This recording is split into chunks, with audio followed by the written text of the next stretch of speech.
Want to welcome everybody to the second event of this wonderful week of celebration of the centennial for the City of University Park. We've got a lot of activities this week, culminating with a really fantastic Saturday night. Hopefully the kids and the adults will all enjoy it, and a fantastic drone show from 8:45 to 9. But tonight we are so blessed to have former mayors and current mayor, and we want to visit with them, kind of pull out some insight to how the city has grown, what have been some good decisions, and maybe what's been some bad decisions, who knows. But we'll leave plenty of time for questions at the end of the interviews. We have Roy Coffey, mayor from 1976 to 1982. We have Harold Peak, mayor from 1998 to 2004. Dick Davis, mayor from 2010 to 2014. Olin Lane, mayor, 2014-2020. And our current mayor, Tommy Stewart. So, gentlemen, I'm going to ask you or lead you to some questions, and I hope you'll answer and add anything that you want to the questions. And I have kind of three topics: a general, a present, and a future. And so, my first question, and I'll address it to Mayor Coffey. What is your favorite amenity in the city of University Park? Is this on? My favorite amenity is Williams Park. I live right across the street. I take advantage of it every day, and I walk my dog there, and I watch all the other people. It's a great place to people watch, and especially when you have an eclipse. It was amazing. I've got pictures before and after. There were lots of people there, and then after it went dark, and then everybody just flushed out. So that's my favorite amenity. And the love statue. And the love statue. The love statue. Oh, the love statue. Well, my goodness. I'm a caretaker of that. Janice and I have been married 63 years, but I tell you, if you watch that love statue, when they first put it up, there were people with cabs or eBay or something. Uber or whatever. And they'd stop and run over there and have somebody take their picture and get right back in the taxi cab and go off. But that's a very important thing, the love statue, and I think that exhibits what we have in our community. Next question for Mayor Peak. How does the size and population affect the city of University Park? Obviously, it's grown tremendously since all of us were born here in the city and went to school here. So just development of our community is developed fantastically. And with that, besides just the residences of the people, I think the churches have played a tremendous part in University Park. Just stop and think, and I probably missed one of them, so I'm not going to try to name all of them because I'd leave somebody out. But I think that's very important to our city. We're going to have a hard time just keeping control of our community in the next few years just because of the developments coming and the bigger houses taking over for the little houses. The streets don't get any wider. And so we're just going to have to keep working at that. But I think the churches is what really is the biggest thing I can speak of. Mayor Lane. Wake me up. Wake you up, huh? How has University Park grown in your lifetime?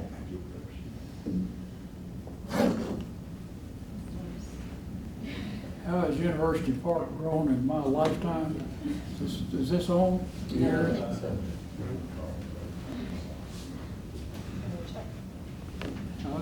Bang it.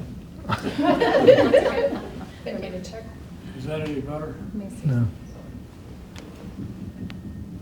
Test. Okay, just hold it a little bit closer. Yeah. Thank you. Some people need more help than others. My family moved to University Park in 1936. My dad bought a house on the 3400 block of Bryn Mawr. We were the furthest house north in University Park. I could sit on my back porch and watch the traffic on Northwest Highway because there was nothing but prairie out there. There were no trees, just prairie, grasslands, and a cotton field. And there was a drive-in movie at the corner of Northwest Highway and Hillcrest, which kind of dates the situation. That's your education there. We participated in going out there, sit in the car and watch a movie. It's a great pastime in those times. There wasn't much else around to do, but it was a wonderful experience. I know that Mayor Davis here hunted rabbits behind us in the field, and I didn't go far along out of the city to hunt doves. Back then, there was plenty of places that were nearby that were available to young kids that had some interest in the outdoors. Since then, I think we're now approaching the Red River in growth. It filled out, and it has grown in my lifetime. It has grown tremendously. Not only filled out the city, there are no more buildable lots. It's all a tear-down situation, and it has morphed into a different community. When we were there, we lived in a 2,000 square foot, 2-bedroom home, and had one car and a one-car garage. And now every house has to have 5 cars, one for each of the kids, and 7,000 square feet of space. So, that has changed dramatically the outline of our city. When I was growing up, there were a bunch of boys and girls in our block, and we played outside. We didn't have any television or any of the computer games that go on now. We played outside and would come in after dark or when dinner bell rang. The rest of the time we were outside chasing each other, playing games, and getting to all sorts of mischief. But it was a great upbringing at that time. I don't see that happening now. You know, and that's a great disappointment to me that we've lost that part of our city. But that generally is how it's grown. I don't want to monopolize the time here, so I'll get to your next question. Well, thank you. Mayor Davis, and what have you seen in the way of growth as the city has matured?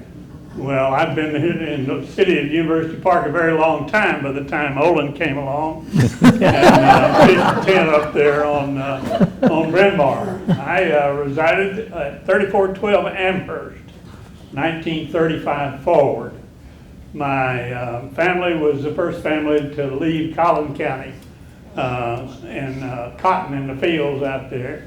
And my dad got a job and moved to 3412 Amherst, as I said. And the reason that he got there and bought that house was it was about as far north as there was civilization in Dallas.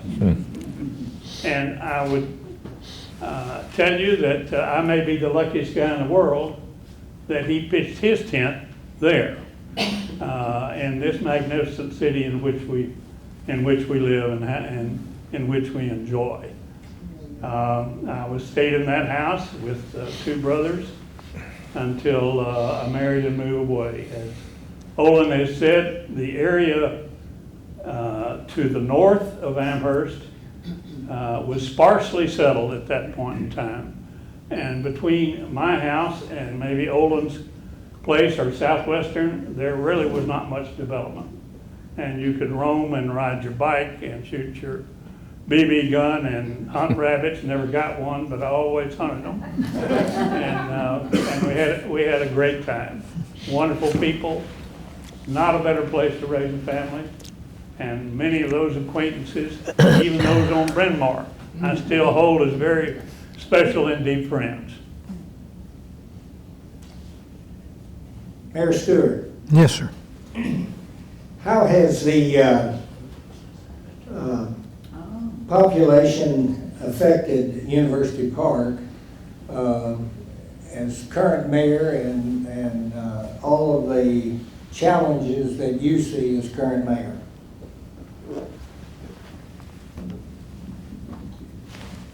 Is this on? Yeah. Sounds like it. Well, population effect. You know, it's one of the main things that's happened in the population is what Dick just said. It has to do with cars parking on the street. We don't have much room when they're remodeling and doing stuff for cars to park. I think one of the things that we forgot to do when we were working on our ordinances and stuff is we made people have a 2-car garage, but we didn't put the clause in that you got to use it. So now we got ping pong tables in there and pool tables in there, and the cars are still on the street. That's one of the biggest problems we've got right now. Grown in my lifetime. There's been a lot more vegetation out here. We've had a lot more trees and a lot more wonderful things planted out there that I see. The population has grown. It'll continue to grow. And I think you can't get away from that, but I think our city is without a doubt the finest place to live. People that are here that you get to know, they come out and watch you play sports, watch your kids as you teach them through the Y program. You get to know them, and it's just an enjoyable atmosphere. I think I wouldn't want to live anywhere else. Mayor Coffey, how is the city of University Park committed to excellence? Well, I always say it's the finest place in the world to live and raise a family, so we start there. Committed to excellence. Anything the city does is better than you'll find it anywhere else. I just challenge you. My wife had a stroke, and you know, they got her, they were knocking on my door in 3 minutes. Of course, I live pretty close to the city hall, but she got down there and got that shot, and you know, it saved her a lot of pain and suffering. Somebody broke into my house, and I'm up in the house, and my alarm went off, and a policeman was at the front and back door, caught him, and you don't have that now. I also had a building where I was in Snyder Plaza. I was teeing off with in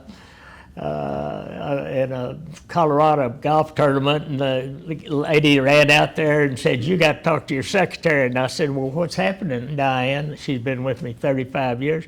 Said, "I'm sitting here watching your building burn down in Snyder Plaza," which it did, and kind of came back, and I checked all the reports, and the fire apparatus was there in about 4.5 minutes, and they didn't save it, but I asked people, how about our garbage? How long does it take them to get your garbage? It'll be twice a week, and it'll be picked up when they're supposed to. If you cut your Christmas tree down or whatever you do with it, or you lay it out there, they'll pick it up. There's just over and over the amenities that University Park provides makes it the most magnificent place anywhere to live and raise a family. Mayor Peak, would you add to that and comment on that, please? Yeah, I got, in my tenure, we changed police, or our previous police chief retired, and Gary Adams came on board. And as soon as he was employed and been there a very short time. We gave him a responsibility of bringing our police department up to accreditation. There was very few cities in the United States that was accredited with their police department. It took about 2 years for that to take place, and I was very proud to go to Los Angeles with our then city manager Bob Livingston and Gary Adams, stand on the podium and take that award that we were an accredited police department. Not tied with that, but parallel to that, our fire department was going through the process of becoming accredited. And something I think we publicized it back then, but I don't think you realize it today, that the accreditation, we went from this doesn't mean anything to me because I'm not an insurance person, from an A4 to an A2, and it placed us in top 1% of departments nationally, and saved all of us many thousands of dollars every year by getting that accreditation. And if you talk excellence, and Roy said it very well, but our police department, our fire department are rated right at the top. But the dollars that were saved in the insurance side by our citizens has been fantastic, and it continues to do so. And you just don't recognize that unless you happen to be in that insurance business and realize what that rating means to all of us. And that continues to this day. And I think I'm very proud that our city has those ratings, and it will stay with us for a long time. Mayor Davis, would you comment on what your favorite amenity is? Well, I don't want to take Roy's thunder away, but Curtis Park is much better. Where he lives up there, and it's not just because he lives there, it's just it's a better place.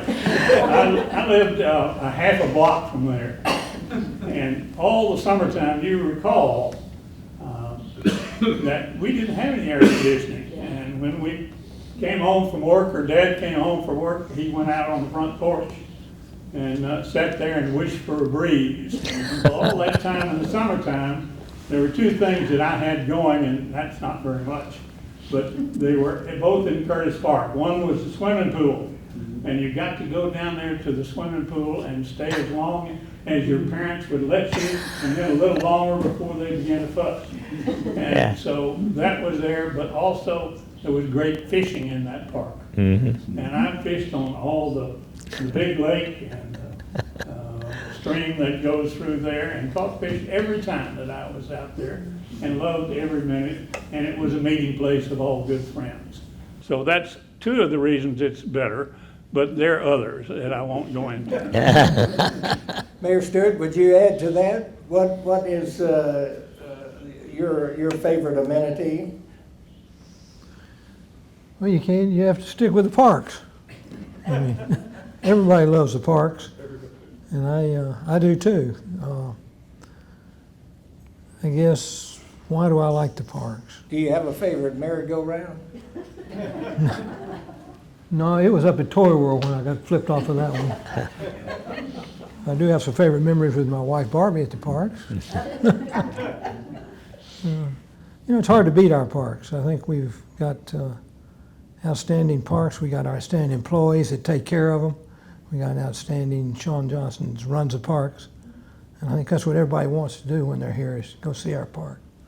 He said people call me and come in from out of town. They want a picnic in the park. And I think it's great. So I'm a park man.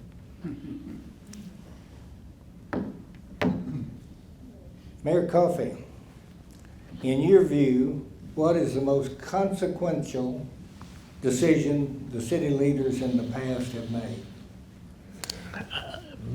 In my opinion, April 3rd, 1945, when University Park voted to stay out of Dallas, is the most consequential.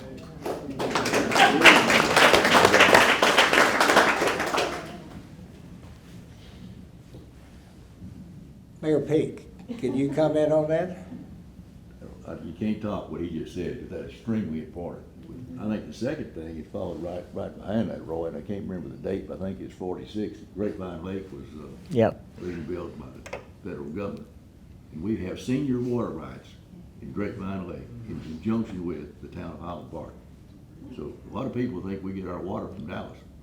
Folks, we don't.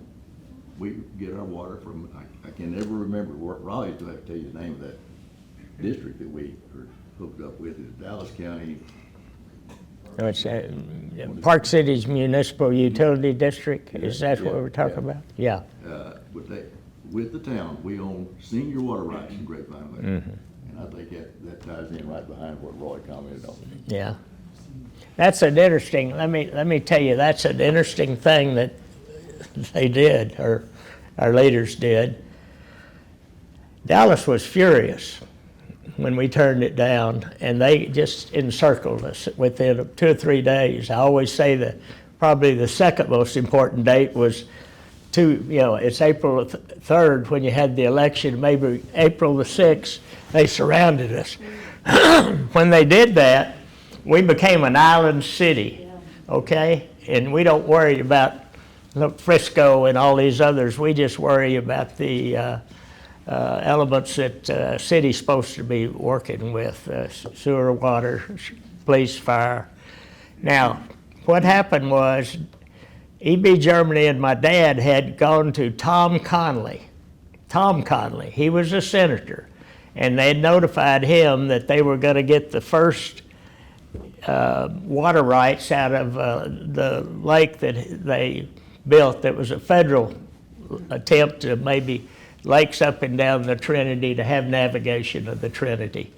And they immediately started working on that water rights, and they got it in 1946, which is prior to Dallas got theirs in 48. And that was a big, big thing that we adjudicated our water rights. Now, they've been further adjudicated down from the 50,000 acre feet. We're down to, this happened right after I was mayor. They went through the state and they went to the firm yield of water rights. Grapevine only had about 85 or 90,000 acre feet of water, and here's Dallas with we had 50,000, they had 75,000, and then Grapevine kind of creeped in there and got a few. Congressman Wright over gave Grapevine 1,500, but when they adjudicated the water rights for University Park, they took the most we've ever used in Highland Park and University Park, which is about 16,000 acre feet, and they gave us a fourth more. So we're up to about 19,000 acre feet. I deal in round numbers, so I can't tell you exactly how many, but we have about 19,000 acre feet of water rights. Robbie would know probably, and we've never used more than about 16,000. Any other mayor comments? Mayor Davis? There's part of that needs to be commented on, and that's the water purification plant that we have over close to where the Boy Scout national headquarters is, back in a corner. And you wouldn't know it's there, and many of you may not have seen it nor know about it, but it was installed, the newest version was installed 8-10 years ago, something like that, for $30 million. That water that comes out of Grapevine goes into that purification plant and then goes directly to University Park. And we can share it with Highland Park if we so suppose, and if they behave. That hadn't happened recently, but I know that's there, that possibility. The last thing they told me about after we had taken our tour through that plant is there is not a commercial water product being sold at the present time that is as good as the water we have coming out of that plant. Wow. Yeah, that's really great. Gage, there's one other fact that I would like to bring up, is that through the foresight of some of the leaders, including Mayor Peake's father, Fred Peake, had the foresight to buy some property off of Harry Hines and in Garland. It's now Fire Wheels Community Center. Because of that, we traded that property for reduced sanitation rights, which are about to run out, but for many, many years, we've had the lowest tipping rate of anybody around. because of the foresight of some of those leaders in the past. And that's a very, very big fact that nobody pays attention to or knows. It never makes the headlines, never gets talked about, never does anything, but it has affected your pockets for a long period of time and will still do it for more. Thank you, thank you. When someone asks you about the city of University Park, what is the first thing you think about, Mayor Stewart? I think the first thing I think about is a safe city. It's a safe city with wonderful people that going to get involved, that stay involved and help you, and they don't get paid for it from the citizenship.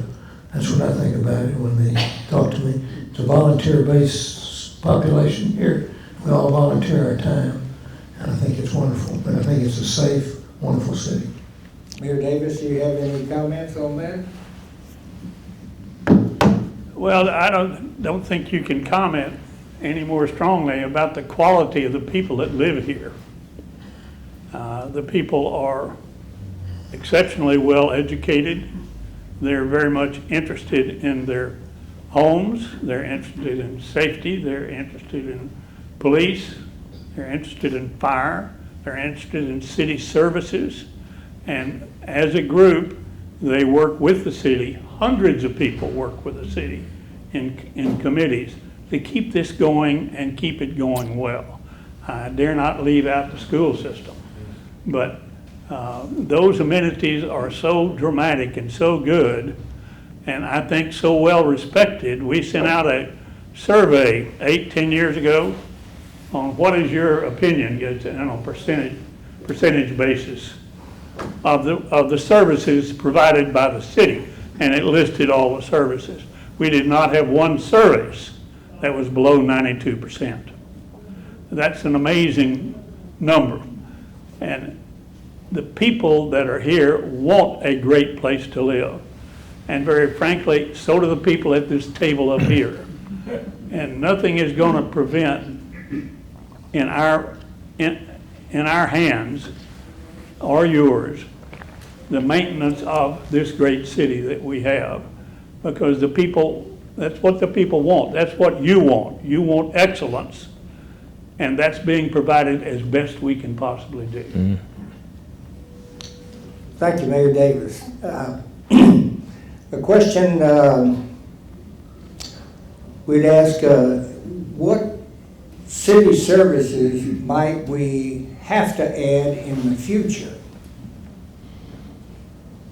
As the city matures, as AI changes the world, as electric vehicles change our way of life, what might we have to add or change? Mayor Lane, could you comment on that, please? I'm not a believer in electric vehicles. I think they're a bigger drain on the economy than people make out. I think that we are well stationed here with our parking garages. I don't think they're going to go away. I don't think that driverless cars are going to take the place of people wanting to go to Snyder Plaza. The city has taken on itself to provide parking places on the south side of Snyder Plaza and soon on the north side with the lot on Rankin, which we purchased specifically for providing additional parking for people that visit Snyder Plaza. The biggest concern that I have on services in the future is our storm water control. We've grown from a city of 2,000 to 3,000 square foot homes to a city of 7,000 to 8,000 plus homes. That takes away all of the permeable ground, so that water has no place to go but into the storm sewer. Also, you go further north, That's all a concrete city, all the way to Plano. It's very little known fact that a lot of that water comes right on down into us. The city of Dallas has Caruth Home Place, and they put a 60-inch storm sewer into our system at Bodecker. And then it goes to 3 other 60-inch storm sewers, converge at Turtle Creek and Southwestern into an 84-inch. The math doesn't work. We did a tremendous job of alleviating some of it by putting an underground storage in Caruth Park. And that has alleviated the possibility of flooding in the northeast part of our city, because we can hold 11 acre-feet of water in that underneath the park and let it trickle out when the rains subside. You need to brace yourself in the future, because we're going to have to add more downstream. There's just too much water, and it's impacting the area on Turtle Creek and Amherst and Stanford, and getting it on into the creek and on downstream is a real challenge, and it's a very expensive challenge. But the city is working on it and is really trying to come up with a way to handle that. And it, as they say in the vernacular, it ain't easy. If I might, before I forget it, we're talking about city services, and I don't want to pass it by the opportunity to recognize Robbie Corder in the back, our great city manager.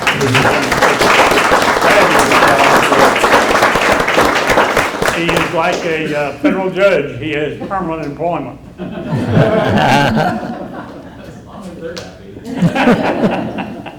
Excuse me. Anyone else comment on drainage or what we're going to have to do in the near future?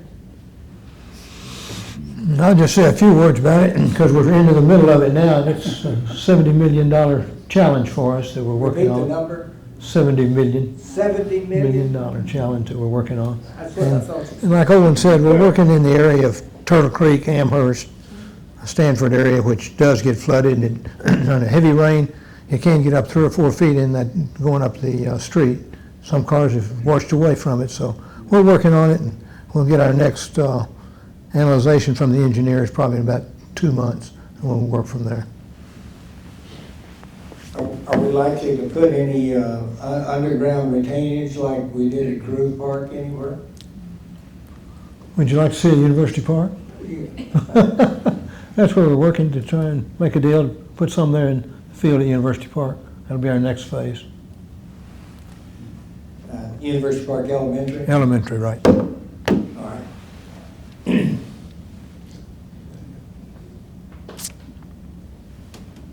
How does the SMU and the current population affect University Park? Mayor Peak? I liked it better when it was, we didn't have to deal with SMU being from Dallas rather than from not from our city. But I know Liz dealt with that when she was on the council a little bit. SMU's been a great asset to our whole, not just the University Park, but the whole North Texas. It's a wonderful institution. They've done a lot out there in the last 10 years to change the campus and move that university forward.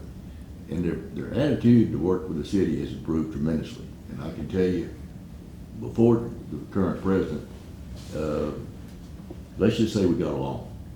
It was not always easy, and it was not always pleasant, but we got along with the university, because there's a lot of, we serve them with all the city services over there, and the issues that would come up with construction And obviously, in the recent past, it's been tremendous what has taken place at the university.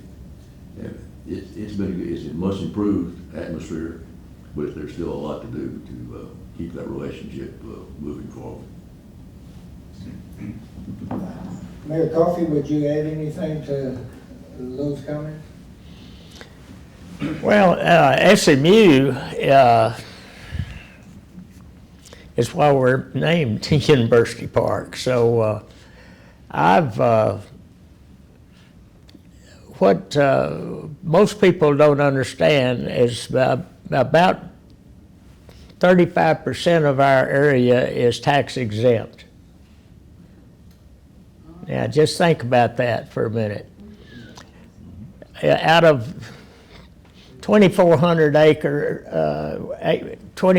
acres, about 850 acres are tax exempt. I'm talking about SMU, parks, churches, streets, alleys, sewers, everything is much higher than other cities. No, most people don't know that. The thing I always say, listen, when I was mayor, 1976, the average house value, I think Robbie can tell you this, was $56,000. Now it's $2 million. That just tells you how great people feel about it, the appraisers, I guess you'd say, feel the value has been, and that is unbelievable. But we do have a lot of tax exempt property, and but SMU is a great neighbor. I got to tell one little story. You know, Roberts Avenue, if you look at all of the people that signed the original 1924 petition, about half of them lived on Roberts Avenue, and I kept saying, where's Roberts Avenue? That's McFarland Boulevard. What happened is Mr. Roberts gave money to SMU, but then here came Mr. McFarland. He gave more money, and they changed the street's name. But anyway, yes, SMU's been a big, helpful contributor, in my opinion, in every way. I'm what they call a preferred walk-on because I'm a UT graduate, and Governor Clements wanted me to, Janice and I had a home right down the street from the Taos campus, SMU in Taos. He was crazy about. He took me to the president of SMU, Dr. Turner, and he said, I want you to make this guy president of the SMU in Taos. And I said, I didn't go to SMU. And he said, you're a preferred walk-on. I've done that now for 13 years, and I love the association. All right, I'm going to talk about the future here in just a minute, but I want to give you a chance to make any comments on what you saw as a young person growing up, or what you see as a city leader before we shift to the future. So starting with Mayor Davis, you want to pass it down the line? Comment, please? Go ahead.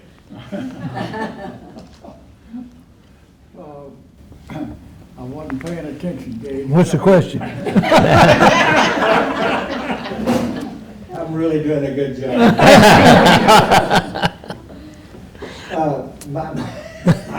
I forgot the question. Now, my question is, any comments that you'd like to add to the dialogue that we've had regarding growing up, being a business person here in the University Park, being a city official, and investing your livelihood here? Just giving you a last chance to wrap up on those subjects, and then I want to start again. I don't think we can overlook a great, wonderful asset that we haven't mentioned quite yet, and that's the Bush Library. Oh, yeah. And you will know that the Bush Library, they spent months and months and months trying to find out where it was to be, whether it was to be, go back to the Aggies or down to Waco. But in the end result, after careful consideration and wonderful cooperation from all sides, including this city, and particularly Gerald Turner at SMU, the decision was made to put it in University Park. And it is a magnificent place, a great asset, and literally a world-renowned location. And we're very proud of that. We're proud to be associated with it. If we are a run-of-the-mill city, I don't think it would be there. Beyond that, I was the first mayor. I was the mayor when it opened. And there were 5 ex-presidents present. Many of you were there at that point in time. But there were 5 of them right up here, not only within sight, but almost within reaching distance of maybe 15,000 people. And it went off as perfectly, that inauguration ceremony, as anything I've ever been around. And if we look at it now, I don't think that will ever happen again. I don't think we'll ever see 5 presidents out in the open with crowds around.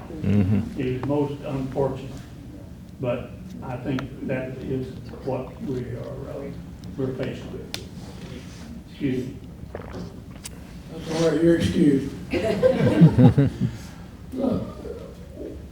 One of the things that has made this city great are the council members that are here tonight and have been in the past. And for the 100 years that we've been here, of all the people that have served as mayor or council person, not one of them have gone on to seek a higher position. They all, every one of them to a person, served the city to the best of their ability, gave their time and effort and what few talents they had to the city, and when their term limited up, they went home and enjoyed the living in this city. And that's something no other city can say. The stability that that gives is magnificent. The other part of that is, and Mayor Davis recognized our city manager, Robbie Corder. In the 100 years, how many city managers have we had? 4. 4. Less than a handful. And most cities change city managers like razor blades. Remember that, Bobby. Bobby, don't shave too much. But that is the stability of our government and the people that are there. All have one thing in mind, the betterment of this city. I will pontificate about our surrounding city, and in my opinion, the movement for the city of Dallas to the 14-1 program, where they had 14 councilmen and a mayor. They call it 14 mayors and an administrator now. All of those individuals are more interested in their voting block and their precinct than they are the city as a whole. It's dysfunctional. It doesn't work. And the streets of Dallas are the biggest proof of that. And the garbage pickup is atrocious for the city of that size. So count your blessings if you live in University Park. And that there was none of us that moved for another position higher, it wasn't incompetence.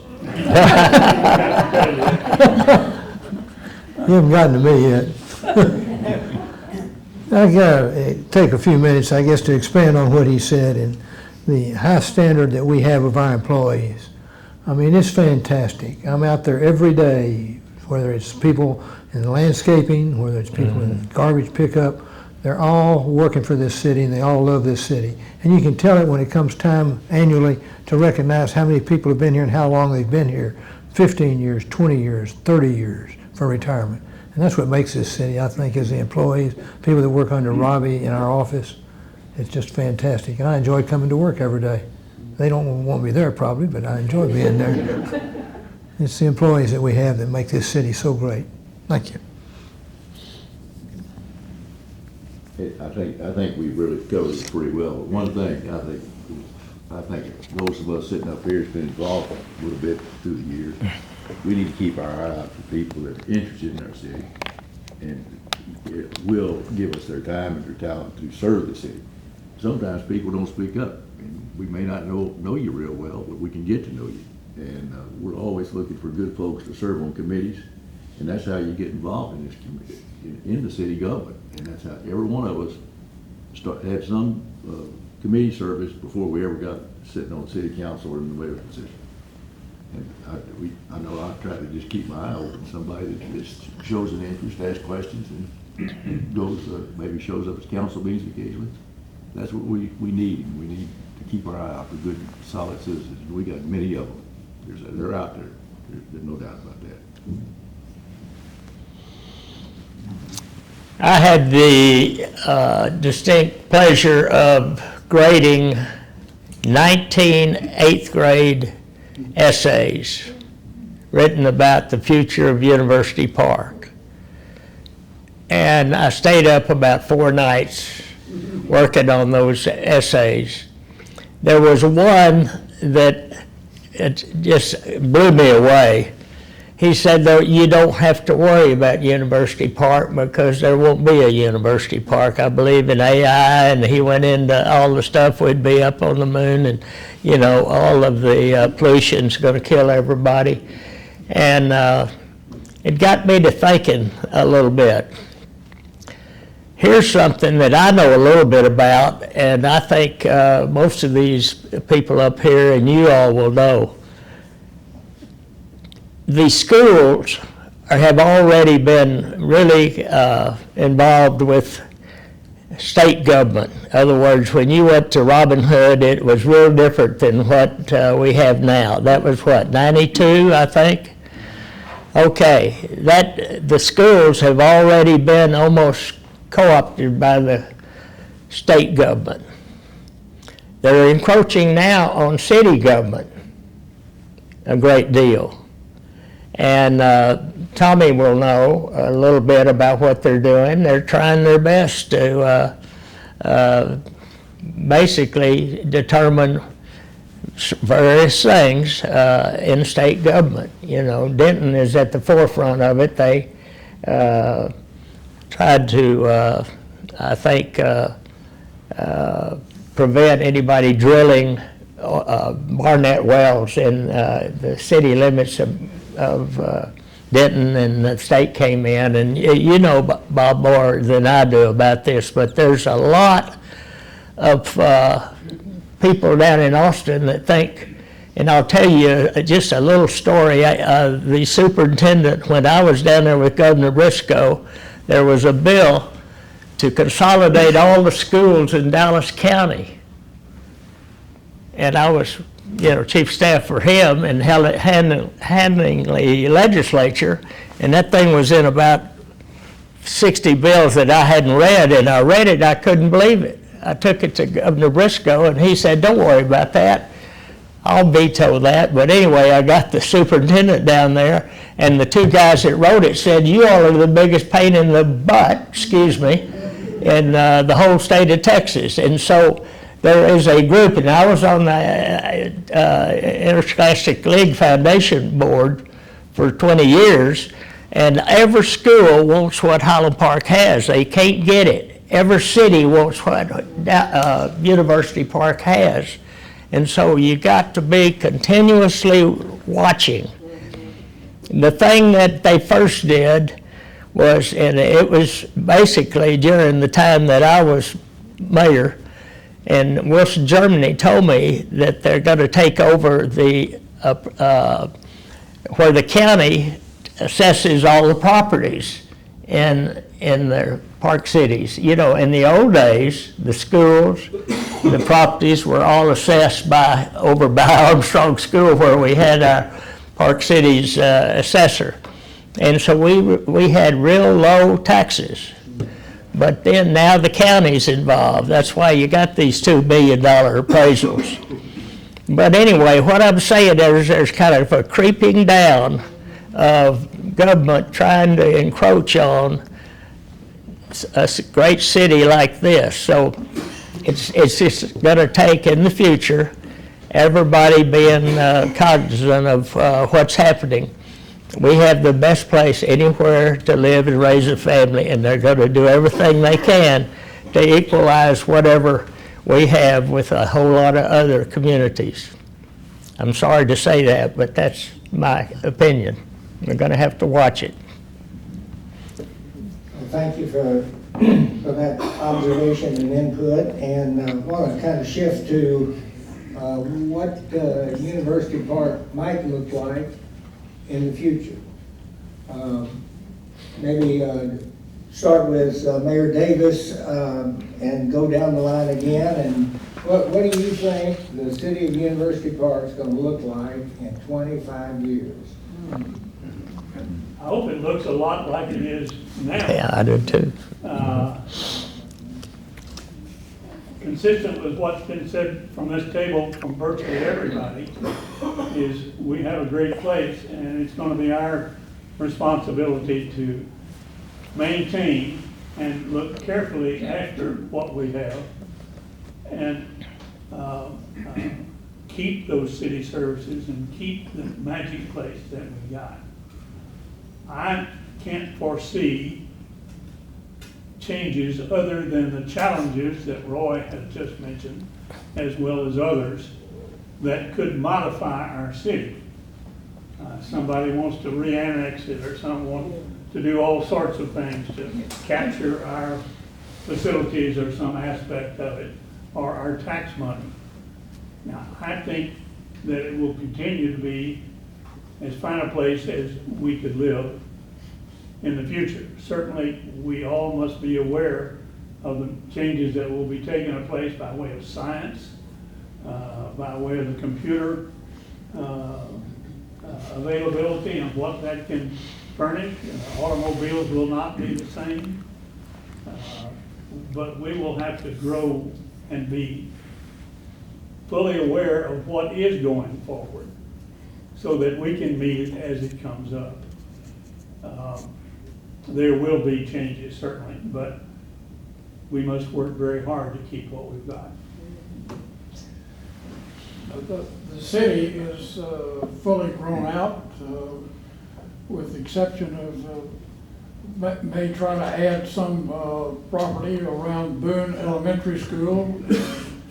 That is in the works with the city of Dallas. That's the only place we can grow, is if we annex that from the city of Dallas. And it's, I started working on that 7 years ago. And it's dealing with the city of Dallas, which I cast some dispersions a while ago, is somewhat like dealing with a 1,000-pound marshmallow. But there's no other place for the city to grow. Its growth will come from, unfortunately, the demolition of the smaller houses and the creation of larger houses. That's the biggest change, and that's the change that creates the problems that we're dealing with today. $70 million worth of problems that Tommy has. There's no reason to change anything else in this city. The city services are excellent. They're well received. The citizens on the surveys that we have sent out, like Mayor Davis said, not one city service was rated below 92%. That's unbelievable. And most, much higher. Most higher. Most of them were higher. Fire department was above 98%, police department was above 96%. And those are key items for this city. A lot of people will think about, as they grow older and their kids are gone, a lot of people think about moving out, and some bunch of them have. But when you think about the fire and police protection that we have here, there is absolutely no reason to move, in my opinion. And I intend to stay here just as long as the good Lord will let me.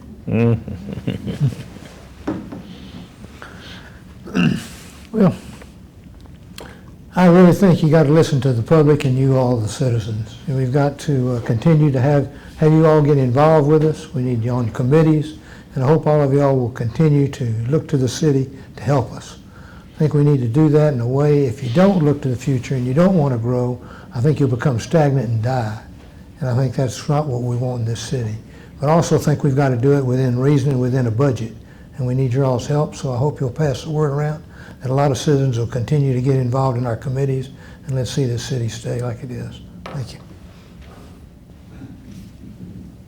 Mayor, I think you said that very well. I don't know what you could add to it. The one thing that bothers me is the mayor's giving me a little chore of being chairman of the Capital Projects Committee. Now, that's the money that you spend on improvement of our storm sewer and water and sanitary and so forth, and that's not daily operating expenses.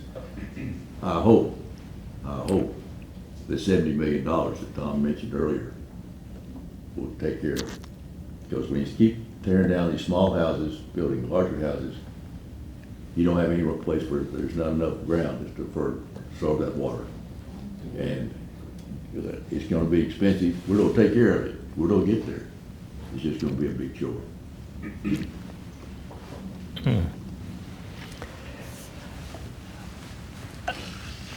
University Park has always kept its residential quality, and we even back zoned in the early days some of the properties that had become commercial before we became a city. Probably y'all don't realize that. We went all the way to the Supreme Court, and the Supreme Court, I can remember Bascom Thomas and some of those great lawyers, Dick Gray, telling me how they took this case to the Supreme Court and back zoned a couple of properties, one over there on High School, if y'all remember where that was, that garage, and then there was one where Tollison's property is, there was a service station. It was back zoned, and the Supreme Court gave them 8 years, I think it was, to amortize their investment in those properties. But what that tells you, and especially when you read all these essays, this is precious property. And there's going to be, just like precious property in Dallas, they're going to want to get it commercial and not have all the residential problems. And you want to keep the residential properties that we have and the zoning property in this city. There's a lot of people that would, all up and down Central, all up and down everywhere else, would love to, and they're doing it in Dallas right now, all the way, where I office over there. But anyway, I don't want to be casting doom, but I've been pretty experienced in what's going on. And you've got the state, and you've got developers that don't care a thing about residential property. And then you've got people within the city. What I like, there's only, as was said, we don't have politics. It's just when you get on these boards, it's what you can do for the services that are provided by this city. And that's why we have the best place to live and raise our family. Okay. Well, I want to thank each one of you for sharing all the thoughts, your time, and your talents with the city. Let's open it to some question and answers, or questions from the audience. Gage, this is for Roy. What was the most unusual animal that shot? Oh, yeah, well, I give the speeches about the history of University Park, and I always start out, where was Mr. Carmichael's watermelon stand? Boy, the hands would go up. Where is the drive-in theater? And they'd know where that is. And then I came to this one, and a lot of people know this. I said, this was to the Historical Association, the Park Cities Historical Association. Where, when, and by whom was the last buffalo killed in University Park? And nobody's hand went up, so I tell that because it was in 1932, Mr. Caruth was having, Roy True, who was Roy Fair, which is Billy Fair's dad's brother, was having a Wild West show up on the Caruth farm, and they got to herding buffalo, and the Indians and they went right through the four-strand barbed wire and came right down Lover's Lane, and the big bull came in the Snyder Plaza and terrorized everybody, and they had to call up there, and Bill Caruth came down here in 1932, shot the buffalo, and they caped it, gave the meat away, but that's when that was, 1932 in the Great Plains of Snyder Plaza. Thank you, Roy. Okay. Any other questions? Hey, my wife and I moved here in 1991, 2, 92? And one of the things that attracted us to the area, besides the sense of, family and community, were the schools. I mean, we thought the schools were really great, and we thought enough about it where we went around and interviewed the principals at all the elementary schools, so our kids were going into first grade, our oldest going into first grade. We ended up picking the higher district. We really liked the principal here, Lewis Powers. Liked what he had to say, and so to us, one of the key elements of attracting what attracted us to this neighborhood was the school system. So where is the school system these days? I'll admit, I've kind of lost track a little bit. Our kids are now 37 and 34. So, I've kind of lost a little bit of track. But now we have grandkids that would be, maybe over the Bradfield district now. But, what is going, is there any concern, or are we happy with the school system? No one's really mentioned it today. We got a superintendent back there that, no, he wasn't. He was head of the school board. Head of the school board, he might know. Really good question, but we're dealing with the city. Yeah. And, as moderator, I'm going to say no school question. Any other questions? What can we do about the houses that are being built that are so large on these properties? Is there any possibilities that zoning can be instilled so that there's just going to be a certain amount of square footage per lot? Is that a bad question also? I can't talk right now. Harold will know more about that than anybody. Our zoning laws were reviewed not too long ago by one of our citizens committees and adjusted somewhat by the council. I guess that was 3 years ago, something like that. But the houses that are being built do meet the code that's in place. And the only way everything you can do to change that is to change the code, because the builder and the homeowner is going to design a house that meets our city codes.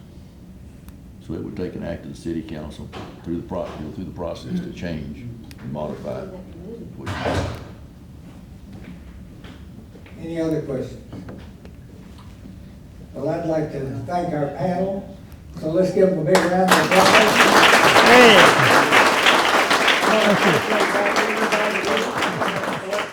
Yes, thank you.